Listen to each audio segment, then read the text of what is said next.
परमेश्वर के पवित्र नाम को मैं धन्यवाद और स्तुति करता हूँ। उत्पत्ति के पुस्तकों में 21 अध्याय में इस प्रकार से हम लोग देखते हैं 9 वचन से लेकर अब्राहम के घर में एक समस्या खड़ी हो गई। समस्या ये है, अब्राहम जिसको अपने पत्नी बनाया और जिसमें अब्राहम को पहला संतान हुआ वो हजीरा और उसके पुत्र इस्माइल को अब्राहम का घर से निकाल देने के लिए परमेश्वर भी कहा। तब अब्राहम परमेश्वर की आज्ञा मानकर वे दोनों को हमेशा के लिए अपना घर से निकाल दिया। वचन में हम लोग इस प्रकार से पढ़ते हैं, अब्राहम ने सवेरे तड़के उठकर रोटी और पानी से भरी चमड़े की थैली भी हजीरा को दी और उसे देकर उसको विदा किया। वो चली गई और बेरशेबा के जंगल में भटकने लगी। जब थैली के जल समाप्त हो गया तब उसने लड़के को एक झाड़ी के नीचे छोड़ दिया और आप उससे तीर भर के टप्पे पर दूर जाकर उसके सामने एक सोचकर बैठ गई, मुझको लड़के की मृत्यु देखने ना पड़े। यहाँ पर हजीरा समस्या में आई। अब्राहम घर से तो हमेशा के लिए छोड़ दिया और कहाँ जाना, किससे मिलना है कोई भी अंदाजा नहीं। लेकिन इस अवसर पर हजीरा वहाँ पर के कार्य किया।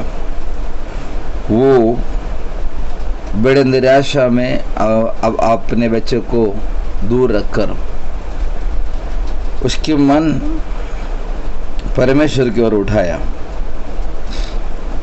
और चिल्ला चिल्ला कर रोने लगे। उनका हृदय टूटने लगा। उसके मन इतने दुख से भर गए, कोई सहारा नहीं है। यहाँ पर हजीरा की गलती या इस्माइल की गलती हम नहीं पाते हैं,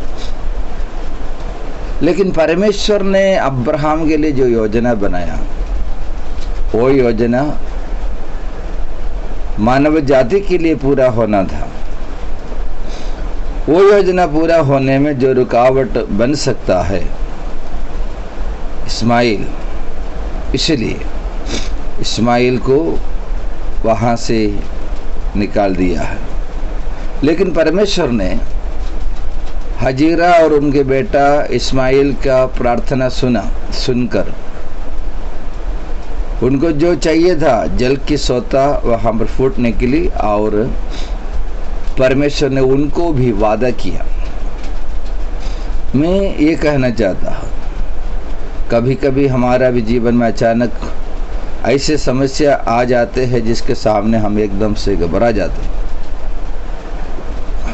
कोई भी नहीं दिखेगा सहारे के लिए, लेकिन तभी भी हमें एक जगह है, वो हमारा परमेश्वर है।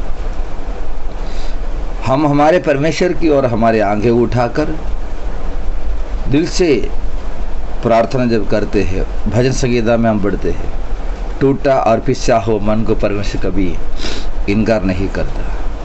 वो प्रभु में भरोसा रखते हुए अगर प्रभु की ओर हम देखोगे, प्रार्थना करोगे, सच में परमेश्वर हमारे लिए रास्ता खुलेगा, हमें आशीष करेगा। हमारा परमेश्वर करुणामय परमेश्वर है।